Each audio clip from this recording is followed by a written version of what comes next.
பார்க்க வந்த சேதி மட்டும் சொன்ன முல்லையே, பருவம் வந்த தேதி மட்டும் சொல்லவில்லையே.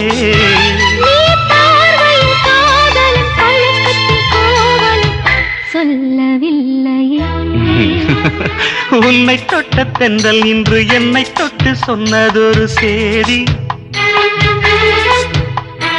உள்ளுக்குள்ளே ஆசை வைத்து தள்ளி தள்ளி போவதென்ன நீதி. பேச வந்தேன் 100 வார்த்தை, பேசிப் போனேன் வேறு வார்த்தை, உண்மை சொல்லவா. உன்னை தொட்ட தென்றல் இன்று என்னை தொட்டு சொன்னதொரு உள்ளுக்குள்ளே ஆசை வைத்து தள்ளி தள்ளி போ